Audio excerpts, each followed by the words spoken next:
Welcome to Stalemate My Life. You guys are about to see a game between two 1500s. Buckle up, it's about to get crazy. So I am obviously playing black in this game. My opponent starts with e4, I respond with e5. All very standard, very normal. My opponent is now threatening my pawn with his knight. We just develop and simultaneously defend. My opponent is developing a pawn. But this move over here, I feel like it could have been a bit better because right now he is blocking in the development of his bishop. I think what might have been a better move was to develop the bishop first and then possibly consider this. Look, I mean, that's just my opinion. It's still very much in the beginning of the game, and honestly, yeah, there's not really much that I can do about it right now. My opponent plays a second move with the same piece in the opening, which is not great. In the opening, generally, you don't want to do this. You really do want to try and develop your pieces. This move over here, I'm not exactly sure what it does. It does absolutely nothing, actually. Over here, everything is defended. I suppose if he does take here, I would have to take with my king, which would mean that I can't castle. It wouldn't be the end of the world, though. I would be up a piece, and yeah, I think that I would be doing okay if that should happen. If he decides to take this pawn, that just does absolutely nothing. We would just recapture with a bishop. So this move over here, no, I don't know, not too crazy about this move. Don't think it's the best move that he could have played. We go ahead and we just develop.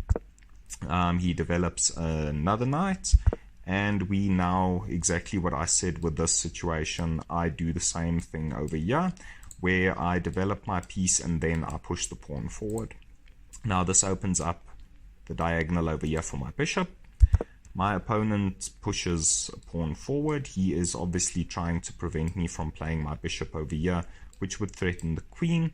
I don't know if I would have played that because he could just block, but yeah, my opponent was obviously scared of that, so he just decides to stop that from happening. I decide to kick out my opponent's knight, and the one piece moves for a third time in the opening. Now this definitely can't be good for white. I am very much leading in development, and he is, yeah, I think that I am slightly better in this position, and like you can see according to the evaluation bar, I am slightly better in this position. We go ahead and just castle. My opponent develops their bishop, but yeah, once again, this is such a sad square for the bishop, right? I mean, it's staring into a pawn and into a knight, and even if the knight moves, it doesn't really have eyes on anything over here. This bishop doesn't seem very happy to me. We go ahead and we develop our own bishop. Now my bishop is looking at this little square over here. We are looking at the square over here. We've got a much better scope. We are not looking into any of our pieces, and I am definitely better from the opening. My opponent castles, which is very reasonable. Now I am playing my queen forward. Now I've got eyes on this pawn over here. If I do decide to take, my opponent takes back, then obviously we've got the queen that could come in and recapture. This is called a Greek gift. Well, kind of. I don't even know if in this position it would be. But yeah, I think this is a kind of a Greek gift sort of idea, where the bishop would come in, take, and then the queen would be there. My knight is also here to come in and join the attack. Would I play that right now? I don't know. Probably not. If you sacrifice a piece, you've got to be 100% sure that it works, right? And that's advice that myself, I have to follow as well, because in this position there's a very good chance that I would have sacrificed. My opponent, however, does not let me do that. He just comes in and defends the pawn with his king. If I would have sacrificed, yeah, it doesn't work out, but regardless, that is now not a possibility at all. We decide to just pull or jump in with our knight over here. This is a nice little outpost for the knight. My opponent captures the knight promptly, and we recapture with the bishop. I suppose we could have taken with either or the bishop or the pawn. I don't really see why I would double my pawns in this position. Maybe it would have been better, but yeah, I don't know. I feel like this is okay. I don't really want to double my pawns at this point in time. My opponent falls back with the knight to its starting square. So now we have 1, 2, 3, 4 of my opponent's pieces on their starting squares. And this just looks terrible, right?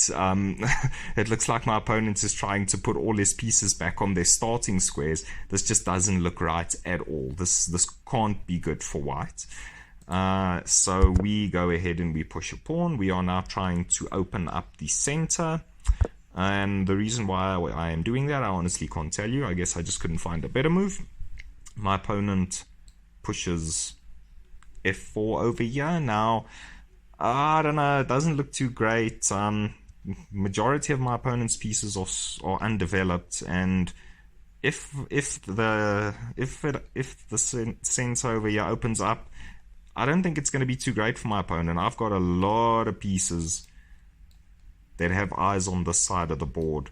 Not right now, but we've got a lot of powerful pieces that are staring over here, and if we are allowed to get those pieces in the game, it's going to be a bad time for my opponent.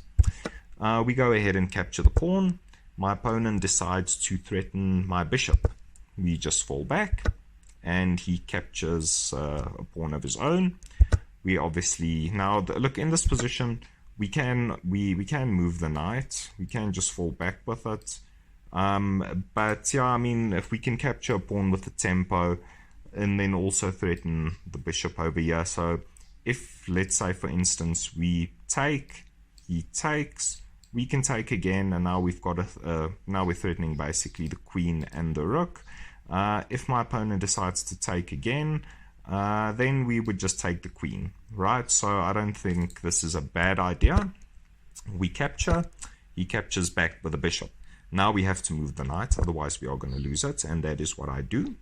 From here, my opponent threatens my knight again, but this is not really the end of the world because the knight is defended twice. We just decide to bring in a bishop or a rook at least to overprotect the knight. So if my opponent does capture, then there's no way, and if he decides to bring down the pawn, we can safely move the knight out of danger, and then if my opponent does decide to capture, we can just capture back with a knight or with a rook or the bishop. And if this knight is moved in the future and we are allowed to capture the queen, capturing with a knight just loses a rook. So that is my idea. We are just playing it very safe, very solid. My opponent decides to bring the queen over here. Now, I don't know, look, I mean, I suppose it is adding eyes over here, but this pawn is just so well protected. We've got protection from the rook, from the queen, from the bishop and the king. So right now, this doesn't really feel like it's too scary for me. We bring the knight back because I want to reroute the knight to the side of the board. My opponent's king is over here, and also it adds another defender to the side of the board. My opponent brings their queen down. Now, yes, this is not a great move, but honestly, I'm not playing with an evaluation bar, right? Remember that. So whenever a queen steps this deep into my territory, it becomes a little bit scary, right? It becomes a bit iffy. I'm not exactly sure what I'm going to do here. So we decide to just play the knight out. This stops the bishop from having eyes over here, and it just stops the queen from having eyes over here. So yeah, look, I don't know. I feel like that's an okay move. I feel like that gives us a little bit of defense. My opponent brings their knight over here, which doesn't seem right at all. If you're putting the knight on the edge of the board, you're cutting the knight's movement in half. The knight really wants to be in the center of the board, so this just doesn't seem like a good move at all. We decide to push a pawn. Now, the reason why I do this, I would like to move my queen in the future, and my queen is currently guarding, well, yeah, actually my queen is not guarding this pawn. My opponent could have just taken it for free. This pawn is hanging, but yeah, so we decide to just protect it. My opponent pushes a pawn over here. Now, I'm not exactly sure what the plan behind that is. Regardless, we want to trade off bishops now. This bishop to me feels like a threat. It is looking over here. It's got eyes on my knight. I don't know. I would like to just get rid of it. I would be a happier person if this bishop did not exist anymore. And my opponent decides to capture my knight. Now, apparently this is very bad. Taking the knight, and then obviously we recapture. because we have to. And then now my opponent is trading off rooks as well. The material is equal, but I am winning in this position, apparently, right? My opponent decides to capture my pawn, and we go ahead and pin the bishop to the rook. So now if the bishop ever moves, the rook will be hanging. My opponent decides to play this move over. Yeah, I think that's not a bad move. It does defend the rook, so if we take, he's just going to capture right back. We go ahead and check the king, and there is mate in 23 on the board. This keeps happening to me where I get this mate in a ridiculous amount of moves. 1500, no chance. I'm not seeing it. It's not going to happen. Just forget about it. But I am completely winning. And if you're 1500 and you can spot mate in 23, you are much better than me. I don't. I can't. It's just not gonna happen, right? So this was look. Yeah. According to the computer, this is not great. My idea here is that I will move my rook forward. My opponent will capture, and we will capture this bishop over here. Now, it's obviously not great. That is what happens in the game. Now my opponent is threatening my bishop over here. My bishop feels like it's a really great square it's on now because it's got eyes over here and it's also got eyes by the rook. It's obviously currently defended by my opponent's rook, so it doesn't do much right now, but in the future it will. Regardless, I need to move it now, so this is what we do.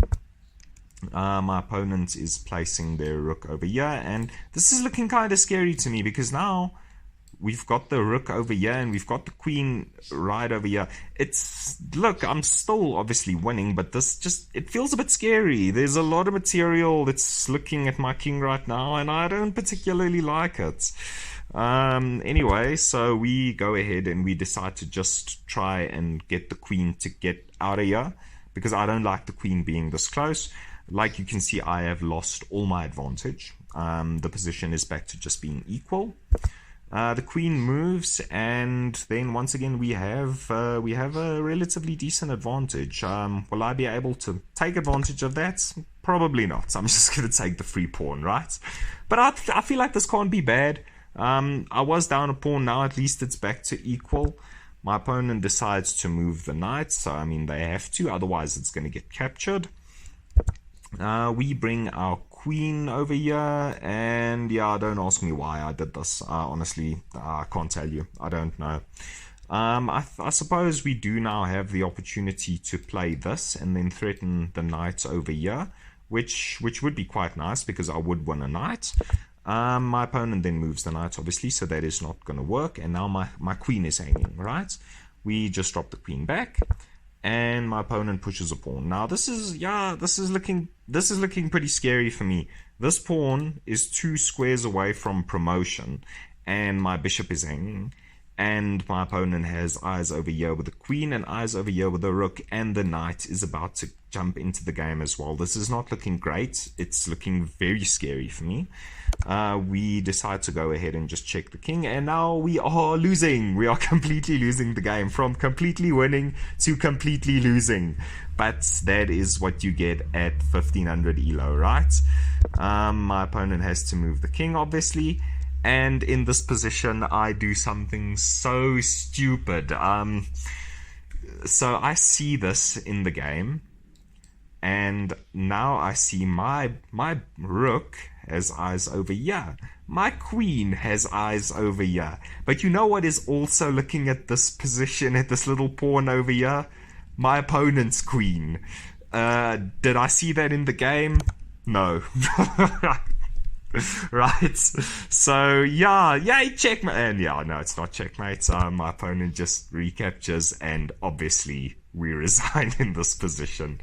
But that's what you get. That's what you get. That's life, right? Yeah, so that's it for this game. Let me know what you think. Let me know if you like it, and then I will see you in the next one.